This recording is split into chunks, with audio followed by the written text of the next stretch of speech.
Hello, welcome to MD's English Empire, an institute of learning English. তো students, আমরা ইতিমধ্যেই ABTA মাধ্যমিক সিরিজে বাকি যে এবিটিএ কিছু কিছু পেজ আমরা করে রেখেছি এবং কিছু কিছু পেজ আমাদের লেফট হয়ে আছে, অর্থাৎ বাকি রয়েছে। তো আমরা আজকে যে পেজটা করব সেটা হচ্ছে 489, এবং তোমরা 492 পাতায় সরাসরি চলে যাও, যেখানে তুমি দেখতে পাবে যে সেকশন বি, যেটা আমাদের টার্গেট পয়েন্ট এবং discussion point, grammar and vocabulary. একটা কথা বলে রাখি, গ্রামার অ্যান্ড ভোকাবুলারি রিলেটেড অথবা টেক্সট রিলেটেড যদি তোমাদের কোনো রকম কোনো কিছু কোয়ারিজ থেকে থাকে বা থাকে, মাস্ট কমেন্ট করবে। তো সো দ্যাট আমি সেইগুলোকে দেখে আমার সময় মতো অথবা আমার টিমের মেম্বাররা ডেফিনেটলি রিপ্লাই করবে এবং তোমাদের রিকোয়ারমেন্ট অনুসারে ভিডিও আনার চেষ্টা করবে। আর সাথে সাথে একটা কথা বলে রাখি, must subscribe and support our channel. বেশ, তো চলো শুরু করি সেকশন বির গ্রামার অ্যান্ড ভোকাবুলারি। তো দেখতে পাচ্ছি গীতাঞ্জলি ইজ গীতাঞ্জলি গীতাঞ্জলি দেখতে পাচ্ছ নিশ্চয়ই। Gitanjali is poems by the Bengali poet Rabindranath Tagore. তাহলে গীতাঞ্জলি কার কবিতা ছিল বা পোয়েমস ছিল? গীতাঞ্জলিতে একটা কালেকটিভ যে পোয়েমস আছে, তো আমরা সেটা সবাই জানি যে বেঙ্গলি পোয়েট রবীন্দ্রনাথ ঠাকুরের সেই গীতাঞ্জলির যে কাব্যগ্রন্থটা বা কাব্যটা লেখা হয়েছে, তাই না? তো এখানে তাহলে যেটা জানি আমরা, গীতাঞ্জলি ইজ কালেকশন, এ দেখো এই ওয়ার্ডটা এখানে দেবে। Gitanjali is collection of poems, যেখানে অনেকগুলো পোয়েম আছে, তাই না? একটা পোয়েমের নয়, অনেকগুলি পোয়েম আছে, তাহলে কালেকশন হবে। তারপর দেখো টেগর তো নোবেল প্রাইজ পেয়েছিলেন 1913 সালে ফর ইটস ইংলিশ ট্রান্সলেশন। গীতাঞ্জলির যে ট্রান্সলেশন, সেই ট্রান্সলেশনের জন্য বেঙ্গলি থেকে ইংলিশ করার জন্য তিনি নোবেল পুরস্কার পেয়েছিলেন লিটারেচারে, তাই তো? তাহলে পেয়েছিলেন, তাহলে রিসিভড হবে না, রিসিভ হবে না। দেখো ইডি আছে যেটা V2, তাহলে রিসিভড, তাই না? তাহলে রিসিভড, এখানে ভিই যে ইডি আছে, তো দেখো এখানে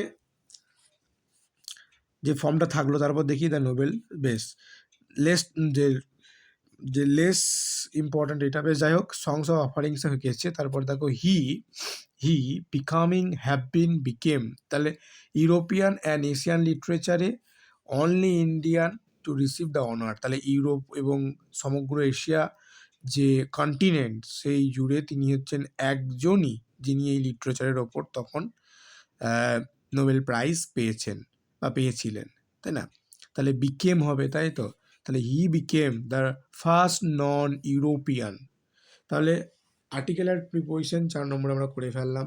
এবার আমরা মুভ করে যাই 5-এর দাগের fill in the blanks with appropriate article or prepositions, যেটা 1 into 3, that means 3 marks questions. তো দেখি Facebook, Facebook is dash social networking site that makes it easy for you dash connect and share dash family and friends online. তাহলে Facebook is তাই না? Facebook is social networking site that makes it easy, যেটা করে তুলেছে for you, ঠিক আছে, to connect, for you to connect and শেয়ারের সঙ্গে আমরা জানি যে শেয়ার উইথ হয়, তাই না? Share with family and friends online. এরপর দেখি যে প্রশ্নটা আছে আমাদের হচ্ছে কি বিয়ের দাগের, যে ন্যারো সেন্টেন্স আছে, তারপর ভয়েস আছে একটা, আর একটা কমপ্লেক্স সেন্টেন্স আছে। যাই হোক, এই পার্টটি বোর্ডে আলোচনা করতে হয়, সেই জন্য আমি এই পার্টটি এইখানে দেখাচ্ছি না। অতি শীঘ্রই এইগুলি বোর্ড ওয়ার্ক হিসেবে চলে আসবে। তো মাস্ট সাবস্ক্রাইব দ্য চ্যানেল এবং সাপোর্ট করো। তো দেখি আমরা সিটাতে মুভ করে যাই, যেখানে আমাদের তোমার ফেজাল ভাব খুঁজতে দেওয়া হয়। তো ফেজাল ভাবগুলো দেখবে 493 পাতায় যথাযথভাবে দেওয়া আছে, দেখতে পাচ্ছ নিশ্চয়ই। Call in, take off, turn off, go away, তাই তো? তো তোমরা দেখে নেবে, আমি আর দেখালাম না। তো দেখি প্রথম প্রশ্ন হচ্ছে please dash your socks before you enter the room, তাহলে রিমুভ করতে বলা হচ্ছে, তাই তো, অর্ডার করা হচ্ছে। তাহলে রিমুভ ইউর সক্স, তাহলে কি বলো তো প্রথমটা হবে? প্রথমটা তাহলে দেখো আমরা বুঝতে পারছি যে রিমুভ করতে বলা হয়েছে, তাই তো। তাহলে রিমুভ যেহেতু হচ্ছে, তাহলে দেখো ওখানে অপশন ছিল call in, take off, turn off, go away. তাহলে টেক অফ মানে খুলে ফেলো, তাই তো। তাহলে please take off your shoes, কারণ দেখো টেক অফই যেটা দেওয়া আছে সেই ফর্মটাই বসবে, কারণ হচ্ছে একটাই যে এখানে কোনো পরিবর্তন নেই টেন্স বা ভার্বের। তারপর দেখি কি বলেছে, 2 নম্বর প্রশ্ন বলেছে প্লিজ, তাহলে লাইটটা বা লাইটের সুইচটা অফ করো, তাহলে টার্ন অফ, তাহলে এটাতে ক্ষেত্রেও সেই একই, নো চেঞ্জ। এবং লাস্ট ওয়ানটা দেখি, the doctor if you need her, তাহলে ডাক্তারকে ডাকো, কল ইন, তাই না, কল ইন, তাহলে এই ক্ষেত্রে কোনো রকম চেঞ্জ হলো না এই ফেজাল ভাবগুলোর, যেহেতু টেন্স এবং ভাবটা অপরিবর্তিত আছে। যাই হোক, thank you for watching this video and